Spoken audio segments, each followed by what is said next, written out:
강림하실 것을 먼저 미리 예고를 하십니다. 그리고 그들이 셋째 날을 준비하게끔 하십니다. 그래서 준비하고 기다리게 하여서 하나님을 만나기를 그들이 준비하게끔 합니다. 그리고 그들의 옷을 빨게 하고 성결하게 하며 깨끗하게 합니다. 그리고 이제 어떠한 신호가 있었을 때 그들을 이 산 앞에 이르라라고 하냐면, 이제 13절 말씀 보시면 나팔을 길게 불거든 산 앞으로 모일 것을 이제 이야기를 해주고 있습니다. 그리고 16절에 보시면 셋째 날 아침이 되었었을 때 이 천둥과 번개와 빽빽한 구름이 산 위에 있고 나팔 소리가 매우 크게 들립니다. 그래서 그로 인해서 백성들이 다 떨었는데요. 그 나팔 소리를 듣고 이제 모세와 백성들이 이 산기슭 앞으로 그들이 나오게 됩니다. 그리고 이 산기슭에 서 있었을 때 이 시내산의 연기가 자욱하게 되고 또 여호와께서 불 가운데 거기 강림하시는 것을 그들이 보게 됩니다. 그때 연기가 옹기 가마 연기같이 떠오르고 또 온 산이 크게 진동하면서 이제 19절에 보시는 바와 같이 나팔 소리가 점점 커질 때에 모세가 말할 때에 하나님께서 또 음성으로 그들에게 친히 대답하시는 것을 이 백성들이 듣게 됩니다. 그리고 이 모세가 이 시내산에 올라가서 이 하나님의 말씀, 십계명과 또 율법과 규례들을 받아가지고 오게 되죠. 그래서 이렇게 하나님께서 그들 가운데 강림하셨고 또한 이 돌판에 하나님의 말씀이 새겨져서 이 하나님의 말씀이 이스라엘 백성들에게 내려오게 되었습니다. 자, 이제 저희가 다시 본문으로 돌아오겠습니다. 민수기 10장에서 백성들이 듣게 되는 이 나팔 소리는 백성들에게 무엇을 연상시켜 줄까요? 바로 이 천둥과 번개 가운데에서 이 빽빽한 구름 가운데에서 그리고 이 불 가운데에서 강림하셨던 이 하나님의 이 두려우신 이 하나님을 그들이 기억하였을 거라는 생각을 해보게 됩니다. 그리고 이 나팔 소리가 점점 커질 때에 이 모세와 백성들에게 말씀하셨던 이 하나님에 대해서 그들이 아마 기억하지 않았을까 생각을 합니다. 왜냐하면 지금 저희가 보는 지금 이 시내산에서 강림하시는 이 사건의 장소와 저희가 지금 오늘 본문 구절 민수기 10장에서 나오는 이 장소는 지금 동일한 장소입니다. 이제 그들이 시내산에 도착하고 나서부터 약 11개월 동안 그들이 그 시내 광야에 있게 되는데요. 이제 보시면은 민수기 10장에 다시 보시면은 민수기 10장 12절에 이렇게 나와 있습니다. 보시면 이스라엘 자손이 시내 광야에서 출발하여라고 이렇게 성경은 기록을 하고 있습니다. 그래서 이제 드디어 이 율법을 받고 또 하나님의 그 강림하심을 그 경험하고 또 그들이 하나님 말씀을 받은 이후에 처음으로 그들이 행진하게 되는 것입니다. 그때 그들이 그러면은 이제 그들 가운데 이제 제사장이 부는 이 나팔 소리는 단순하게 그냥 사람들을 소집하고 그냥 행진하는 그 신호로만 사용되는 것이 아니라는 것을 한번 생각을 해볼 수가 있다는 것이죠. 그래서 그들이 이 나팔 소리를 들을 때 무엇을 생각할 수밖에 없었을까요? 동일한 장소입니다. 그들이 지금 시내 광야에서 출발할 때입니다. 그들이 과연 무엇을 생각할 수밖에 없었을까요? 바로 이 시내산에 강림하신 크고 두려우신 하나님을 기억하면서 그들이 회중 가운데 모였다는 것이죠. 그리고 또한 3절 말씀에 보시면 이 나팔 2개를 불 때에는 온 회중이 어디에 모이라고 하셨죠? 바로 회막문에 모였다라고 성경은 기록을 하고 있습니다. 회막문이 무엇이죠? 여기 앞에 보시면은 이스라엘의 진영 배치도가 있는데요.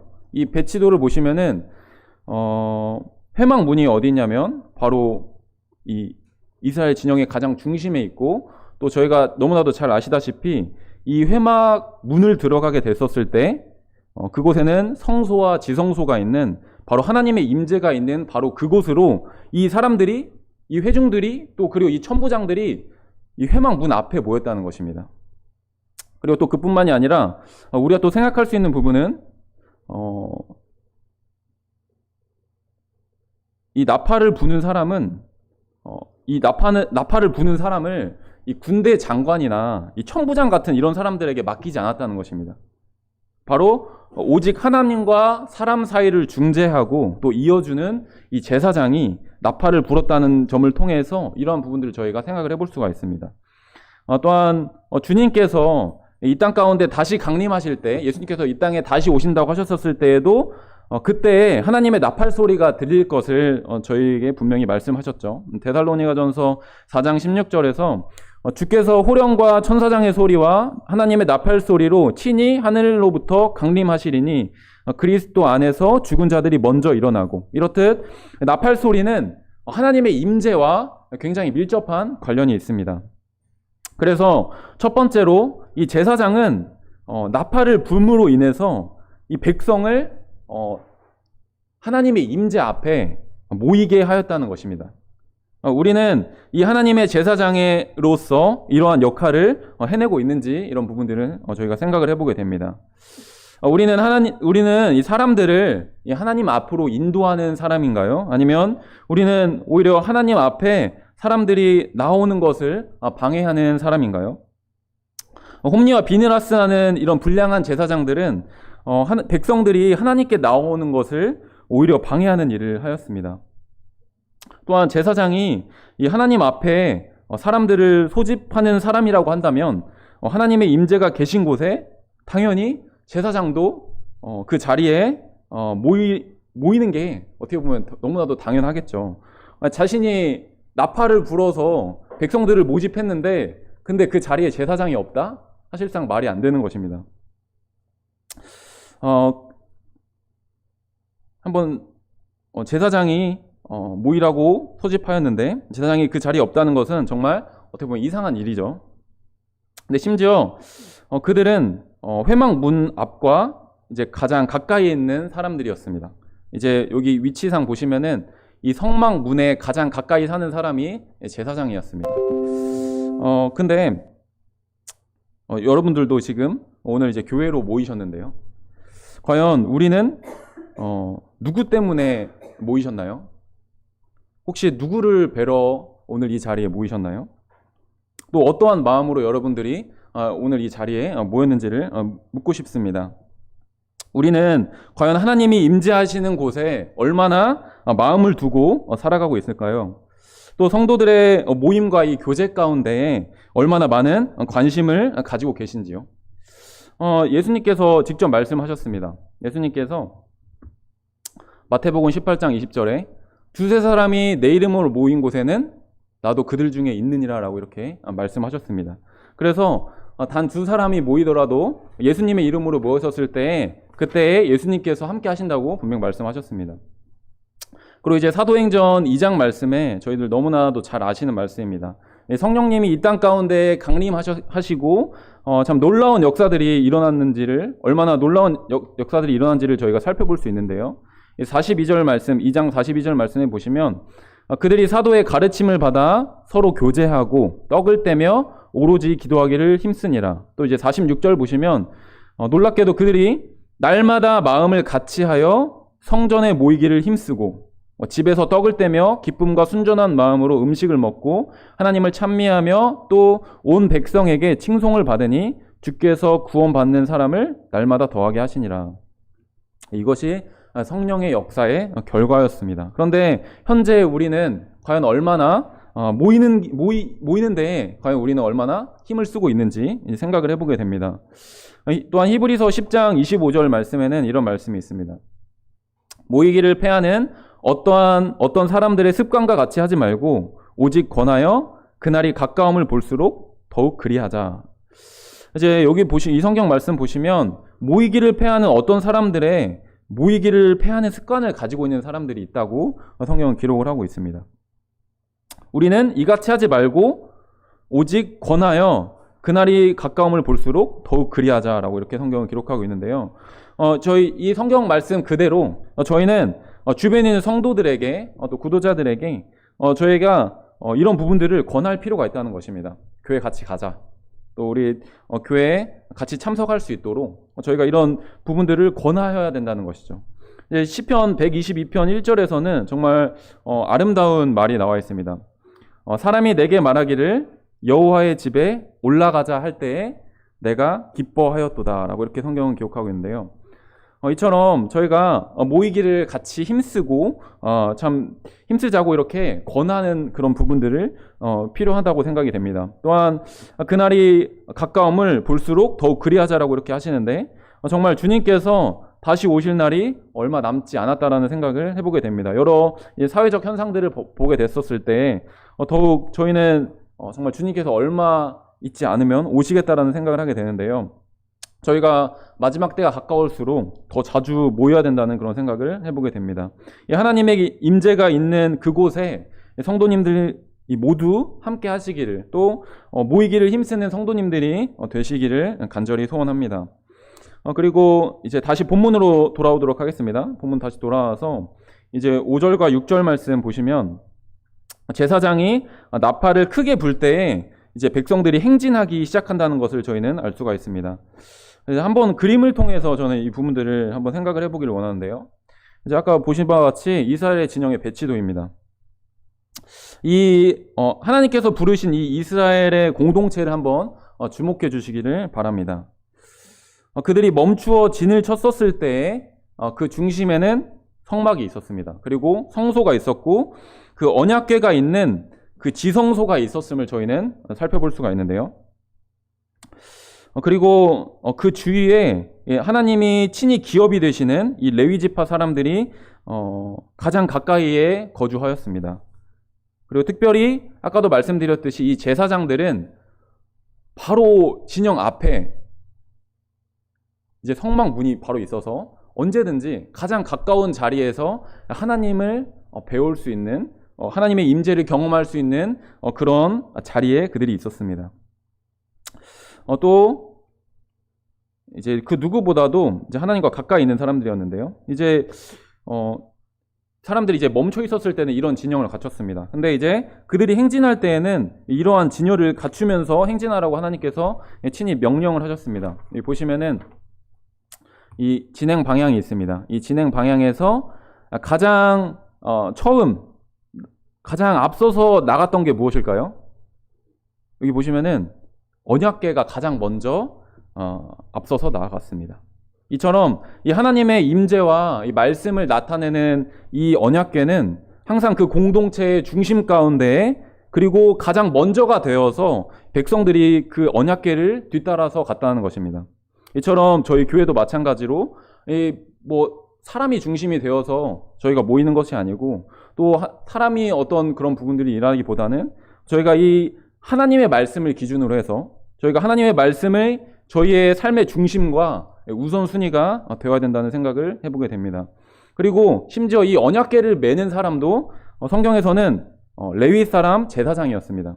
이제 신명기 31장 9절 말씀에 성경은 분명히 이렇게 나와 있습니다. 또 모세가 이 율법을 써서 여호와의 언약궤를 매는 레위 자손 제사장들과 이렇게 성경은 기록을 하고 있습니다. 그리고 그들이 이제 행진을 이제 시작하려면 아까 저희가 5절 6절에서 말씀 보신 것처럼 제사장이 나팔을 불어야만 이들이 행진을 할 수 있었습니다. 그렇다면 제사장은 무엇을 기준으로 해서 그들이 이제 나팔을 불어야 했을까요? 그 말씀은 이제 민수기 9장 그 뒷장 바로 말씀 가시면 9장 15절부터 18절 말씀에 성경에 기록이 되어 있습니다. 제가 읽도록 하겠습니다. 민수기 9장 15절부터 18절 말씀 이 앞에도 나와 있습니다. 제가 읽도록 하겠습니다. 성막을 세운 날에 구름이 성막 곧 증거의 성막을 덮었고 저녁이 되면 성막 위에 불 모양 같은 것이 나타나서 아침까지 이르렀으되 항상 그러하여 낮에는 구름이 그것을 덮었고 밤이면 불 모양이 있었는데 구름이 성막에서 떠오를 때에는 이스라엘 자손이 곧 행진하였고 구름이 머무는 곳에 이스라엘 자손이 진을 쳤으니 이스라엘 자손이 여호와의 명령을 따라 행진하였고 여호와의 명령을 따라 진을 쳤으며 구름이 성막 위에 머무는 동안에는 그들이 진영에 머물렀고. 참 이 모습 보면서 저는 참 하나님께서 참 자비로우신 분이시고 참 친절하신 분이시다라는 생각을 해보게 됩니다. 하나님께서 그들을 인도하실 때에 그들이 하나님을 충분히 기억할 수 있게끔 자신이 처음 시내산에 강림하셨던 그 모습 그대로 빽빽한 구름과 참 불 가운데에서 임하셨던 그 모습 그대로 또 그 모습과 같이 그들 가운데 친히 나타나셔서 그들을 인도하셨다라는 것입니다. 참 그들을 구름 기둥과 불 기둥으로 인도하셨다는 사실에 대해서 한번 생각을 해보게 됩니다. 그리고 이 구름 기둥과 불 기둥은 단순히 이 성막 위에 조그맣게 이렇게 해가지고 이 정도 되는 그런 크기의 구름이 아니었다라는 것을 저희는 생각을 해볼 수 있습니다. 왜냐하면 저희가 이 그림을 한번 보겠습니다. 구름이 단순히 이 성막 위에 조그맣게 오른 것이 아니라 아마 이 진영 전체 모두를 덮을 수 있을 정도의 구름으로 하나님께서 덮으셨으리라는 생각을 해보게 됩니다. 왜냐하면 그 근거되는 말씀들이 있는데요. 시편 105편 39절에서는 여호와께서 낮에는 구름을 펴사 덮개를 삼으시고 밤에는 불로 밝히셨으며, 덮개는 조금만 덮는 게 아니죠. 그리고 이 밤에 이 이스라엘 200만 명 되는 이 많은 사람들을 참 이 어둠 가운데에서 만약 행진하게 된다면 조그만한 이 앞에 불 하나만으로는 그들을 인도할 수 없었을 것입니다. 아마 이렇게 구름을 펴셔서 그들을 덮게 삼으시고 밤에는 불로 밝히셨을 거라는 그런 생각을 해보게 됩니다. 이 그림과 같이요. 그래서 또 이제 신명기 8장 4절에서는 이런 말씀이 있습니다. 이 40년 동안에 내 의복이 헤어지지 아니하고 내 발이 부르트지 아니하였느니라. 저희가 이제 겨울만 되면은 발이 부르틉니다. 왜냐면은 굉장히 건조하기 때문이죠. 근데 그들이 40년 동안을 걸었는데 발이 부르트지 아니했다는 것은 무엇을 의미하는 걸까요? 하나님께서 낮에는 이 구름 기둥으로 강한 햇빛을 막아주셨습니다. 그리고 그렇게 그들을 보호하셨고, 또 밤에는 불 기둥으로 그들을 흑암 가운데에서 보호하시고 빛으로 밝혔습니다. 이렇게 적절한 온도와 습도를 조성해 주셨기 때문에 그들의 의복과 발이 부르트지 아니하였다는 것을 저희는 생각을 해볼 수가 있습니다. 그래서 참 이 구름이 굉장히 넓게 펴서 이렇게 그들을 인도하고 보호하셨다는 것을 이제 저희는 생각을 해볼 수가 있는데요. 자, 근데 이제 그들은 이제 구름이 성막에서 떠오를 때 그들은 행진하였다고 성경은 기록하고 있고요. 또 이제 구름이 성막 위에 머무는 동안에는 진영에 머물렀다고 이렇게 나와 있습니다. 바로 구름이 성막에서 떠오를 때 이제 제사장은 그 성막에 떠오른 그 구름을 보고서 나팔을 불어서 그들에게 신호를 주었다는 것이죠. 그래서 그렇다면 제사장은 항상 어디를 주시하고 있었어야 될까요? 바로 성막을 주시하고 있었어야 됐습니다. 그래서 언제든지 성막 위에 구름이 떠오르면 나팔을 불고 행진을 해야 했기 때문이죠. 그래서 근데 이것은 단순히 어떤 그냥 뭐 불면 가고 안 가고 이런 문제가 아니라 이것은 여호와의 명령이었다라고 성경은 기록을 하고 있습니다. 그래서 만약 제사장이 한번 생각을 해보겠습니다. 한번 그 가정을 한번 해보겠습니다. 만약 제사장이 구름을 떠오르는 것을 보고도 나팔을 불지 않으면 어떻게 됐을까요? 만약 그러면 나팔을 불지 않으면 당연히 백성들은 행진을 하지 않았겠죠. 그러면은 그것은 하나님의 명령을 어기게 되는 것이었습니다. 그리고 만약 나팔을 불지 않게 되면 구름은 진행하여 갑니다. 근데 그 안에 들어가지 못하는 사람들이 발생한다는 것이죠. 그래서 일부분 사람들이 떼약볕을 받는 사람들이 생기게 되는 것이죠. 그리고 만약 이것이 밤에 그런 일이 있었다고 한다면 불기둥의 비침을 받지 못하는 사람들이 생겨난다는 것입니다. 그래서 그들이 흑암 가운데에서 걸어갈 수밖에 없는 그런 상황이 된다는 것이죠. 그리고 또 만약에 반대로 이제 구름이 떠오르지도 않았는데 제사장이 자기 마음대로 나팔을 불었다면 어떤 일이 일어났을까요? 그러면 구름은 가만히 있는데 백성들은 행진하는 경우이기 때문에 이도 마찬가지로 떼약볕을 받는 사람과 흑암 가운데 거하는 사람들이 생겼을 것입니다. 이처럼 이 제사장의 역할은 굉장히 중요한 일이었습니다. 나팔을 부냐, 적절한 때에 하나님께서 보여주시는 그 때에 나팔을 부냐 안 부냐는 굉장히 중요한 일이었다는 것이죠. 제사장은 자신의 마음대로 나팔을 부는 것이 아닙니다. 오로지 하나님께서 보여주시는 그 구름을 통해서 그 명령을 따라서 나팔을 불어야 했습니다. 구약 성경에 보면은 제가 이제 나팔과 관련된 그런 단어를 찾아보면서 구약 성경에 자기 마음대로 나팔을 분 사람들이 몇이 있었습니다.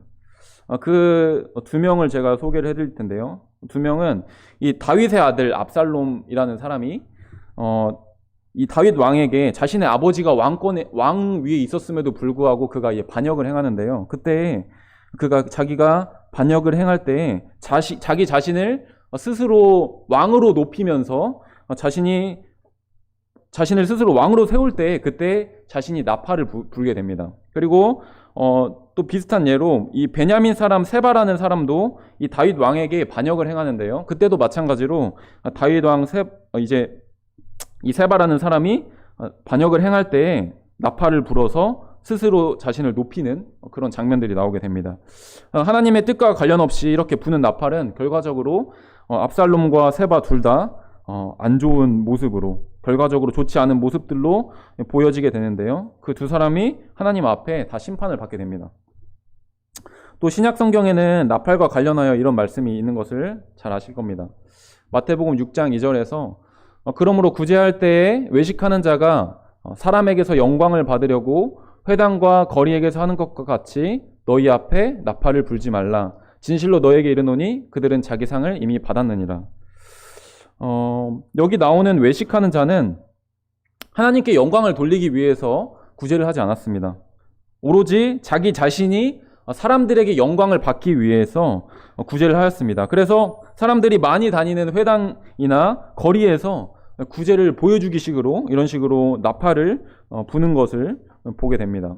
이런 사람들은 이미 자기 상을 받았다고 말씀을 하십니다. 이스라엘 백성 중에 거였던 제사장이 오로지 이 하나님의 말씀을 따라, 이 하나님의 명령을 따라 나팔을 불어 백성들을 행진하게 했던 것처럼 저희가 하나님의 말씀을 따라 걸어야 되고, 또 저희가 또 다른 이들도 이 하나님의 말씀을 따라 같이 걸어갈 수 있도록 저희가 도와주는 역할을 해야 된다는 생각을 해보게 됩니다. 그리고 이제 하반절의 9절 말씀부터 또 한번 보시도록 하겠습니다. 9절 말씀 보시도록 하겠습니다. 민수기 10장 9절 말씀에 또 너희 땅에서 너희가 자기를 압박하는 대적을 치러 나갈 때에는 나팔을 크게 불지니 그리하면 너희 하나님 여호와가 너희를 기억하고 너희를 너희의 대적에게서 구원하시리라. 이러한 말씀의 장면은 저희가 성경에서 또 찾아볼 수가 있습니다. 저희 너무나도 잘 아는 말씀이죠. 여호수아서에 가시면 저희가 이런 모습 볼 수 있습니다. 그들이 여리고성을 함락시킬 때 이러한 모습을 보여줬던 것을 저희는 알 수 있습니다. 하나님께서 명하신 방법대로 그들이 행진을 하게 되는데요. 이 제사장들이 언약궤를 메고 가는데 그 앞에 제사장 7명을 앞에 두라고 하셨습니다. 그리고 그 제사장 7이 이 양각 나팔 7을 불면서 행진을 하게 됩니다. 그리고 또 그 앞에는 무장한 자들을 행진하게 하고요. 또 뒤에는 또 후군이 궤를 따르도록 이렇게 하였습니다. 그래서 저희가 너무나도 그 이야기를 잘 아시다시피 6일 동안 백성들은 외치지 말라고 합니다. 그리고 음성을 들리게 하지 말고 입에서 아무 말도 내지 말라고 명령을 하시고요.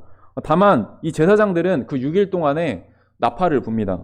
오로지 제사장들만 나팔을 불어서 행진하였습니다. 그리고 6일간 이제 한 바퀴씩을 돌고요. 마지막 날에 7바퀴를 돌게 되는데, 그때 7째 날에는 특별히 마지막 7번째 돌 때에 제사장들이 나팔을 불 때에 백성들이 다 외치게 이렇게 하나님께서 말씀하셨습니다. 그랬었을 때 그때 그 난공불락에 여리고 성벽이 무너지게 되는 기적이 일어나게 됩니다. 그리하여서 이스라엘이 여리고를 함락시키게 되죠. 그래서 이 9절 말씀과 같이 이 대적과의 싸움에서 제사장이 나팔을 불게 됐었을 때 하나님께서 이스라엘 백성들을 기억하고 이스라엘 백성들을 그 대적에게서 구원해 주시는 말씀 그대로 저희가 이 여호수아서에서 이루어졌다는 것을 저희는 볼 수가 있습니다. 특별히 또 이 장면은 또 이제 다른 장면이 있는데요. 이제 역대하 13장에 나와 있는 이제 유다 왕 아비야 왕과 이스라엘 여로보암 왕의 전쟁에서도 이 부분들을 저희는 살펴볼 수가 있습니다. 특별히 이 장면에 저희가 주목할 수 있는 점은 이 유다와 이스라엘 간의 이 대비되는 모습을 보여주는데요. 이 여로보암 왕은 하나님께서 말씀하신 대로 제사장을 세우지 않고 자신의 임의대로 제사장을 세웠습니다.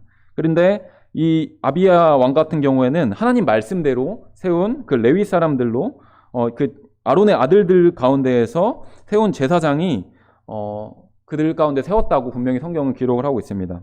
이때 유다 사람들이 여호와께 부르짖고 또 제사장들은 나팔을 붑니다. 이 그림과 같이 이렇게 제사장들이 나팔을 붑니다. 그리고 성경에서 그 유다 사람이 소리 지를 때에 하나님이 여로보암과 온 이스라엘을 이 아비야와 유다 앞에서 치십니다. 그래서 이 북이스라엘의 전력이 2배가량 많았는데요.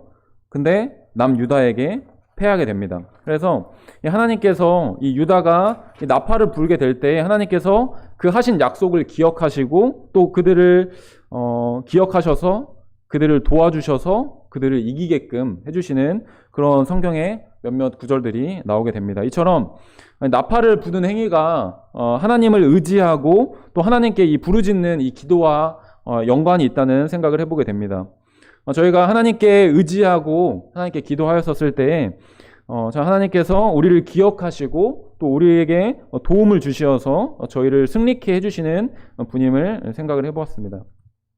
그리고 마지막 이제 10절 말씀 보시도록 하겠습니다.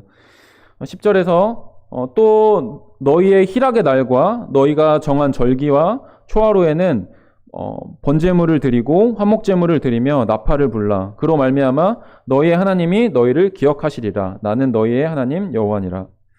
네, 희락의 날은 기쁨의 날이라는 뜻입니다. 근데 이것은 이스라엘 역사 속에서 이 다윗이 언약궤를 예루살렘으로 옮긴 날, 그리고 이제 솔로몬 성전을 봉헌한 날, 그리고 포로에서 돌아와 성전 지대를 놓은 날, 예루살렘 성벽을 수축한 날, 그리고 히스기야가 타락과 부패를 척결하고 하나님의 율법과 제사 제도를 회복한 날 등이 여기에 해당한다고 합니다. 그때 제가 방금 언급해드린 이 모든 사건들에서 성경에서 그때 제사장들이 나팔을 불었다라고 성경은 기록을 하고 있습니다. 또한 정한 절기는 바로 이제 이스라엘의 신년, 바로 이 나팔절이라는 것이 있죠. 저희 잘 아시다시피 7절기 중에 나팔절에 하나님께서 그때에 너희가 나팔을 불 것을 말씀하셨습니다. 또한 그뿐만 아니라 또 다른 절기 하나가 있는데 이 대속죄일이라는 이 절기에 하나님께서 또 그때에도 나팔을 불라라고 하나님께서 말씀하셨습니다. 그리고 또한 이 제사를 드릴 때 이 나팔을 불며 이 하나님께 찬양과 경배를 올려드리는 장면들이 성경에 많이 기록되어 있습니다. 이제 시편 47편 5절 말씀에는 이런 말씀이 있습니다. 하나님께서 즐거운 함성 중에 올라가시며 여호와께서 나팔 소리 중에 올라가시도다. 또 시편 98편 6절 말씀에서는 나팔과 호각 소리로 왕이신 여호와 앞에 즐겁게 소리칠지어다라는 이런 말씀이 있습니다. 이렇게 나팔로서 하나님께 찬양과 경배를 드리는 그런 모습들, 그들이 즐거워할 때 그들의 기쁨의 날에 이렇게 하나님께 찬양을 드리는 그런 모습이 있었습니다. 또 야고보서 5장 13절에는 이런 말씀이 있습니다. 너희 중에 고난 당하는 자가 있느냐? 그는 기도할 것이요. 즐거워하는 자가 있느냐? 그는 찬송할지니라는 말씀이 있는데요. 이렇게 하나님께서 저희 가운데 기쁨을 주셨을 때, 또 저희 가운데 즐거움을 주셨을 때 저희가 하나님께 찬송하는 것이 마땅한 것을 생각을 해보게 됩니다. 구약시대에 이렇게 제사장들이 하나님을 경배하고 찬양하는데 나팔을 썼다라고 한다면 우리 또한 마찬가지로 하나님의 제사장으로서 또 마땅히 하나님께 이 찬양과 경배를 드려야 하는 것이 마땅하다고 생각이 됩니다. 히브리서 13장 15절 말씀에 이 말씀이 있습니다. 그러므로 우리는 예수로 말미암아 항상 찬송의 제사를 하나님께 드리자. 이는 그의 이름을 증언하는 입술의 열매니라. 이렇게 우리는 예수님으로 말미암아 항상 찬송의 제사를 이제 하나님께 드리는 성도님들이 되시기를 소원합니다. 이제 마지막으로 이제 정리를 해보고 마치도록 하겠습니다. 이 제사장 나팔의 용도 저희가 오늘 4가지를 살펴봤는데요.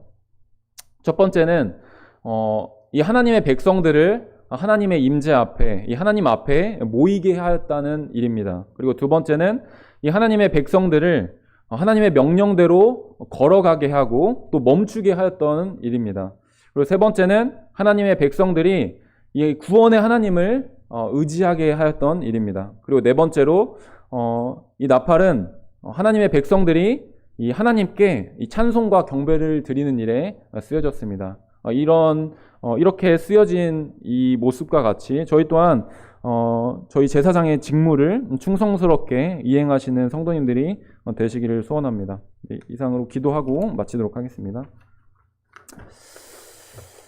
하나님 아버지, 감사를 드립니다. 하나님께서 참 저희를 왕같은 제사장 삼아주시고, 참 저희가 참 하나님과 이 사람 사이를 중재하고 또 이어주고 또 하나님을 소개하고 또 하나님의 또 말씀을 전하고 또 하나님의 그 뜻을 분별하여서 참 사람들에게 전하는 이러한 역할을 저희 가운데 주심을 생각해 볼 때 감사를 드립니다. 참 저희가 참 오늘 이 나팔 부는 일을 통해서 살펴본 것과 같이 저희가 이 하나님의 임재 앞에 모이는 일과 또 모이기를 권하는 일을 저희 가운데 할 수 있도록 하여 주시고, 또 저희가 이 하나님의 참 명령을 따라서 오로지 하나님의 말씀을 따라서 저희가 걸을 수 있도록 하여 주시고 행진할 수 있도록 하여 주시고, 또 하나님께서 멈추라고 하셨을 때에 저희가 멈출 수 있도록 하여 주시기를 원합니다. 또한 저희가 나팔을 불어서 그들이 하나님을 의지하였던 것처럼 저희가 시시때때로 하나님을 의지할 수 있도록 저희 가운데 도와주시고, 또한 저희가 참 나팔로 하나님께 찬양 드렸던 것처럼 저희가 언제든지 참 저희의 입으로 하나님께 찬송과 경배를 올려드리는 그런 제사장 직무를 할 수 있도록 하나님께서 도와주시기를 원합니다. 이 시간을 인도해 주시는 하나님께 감사를 드리며 예수 그리스도의 존귀하신 이름으로 감사하게 기도했습니다. 아멘. 감사합니다.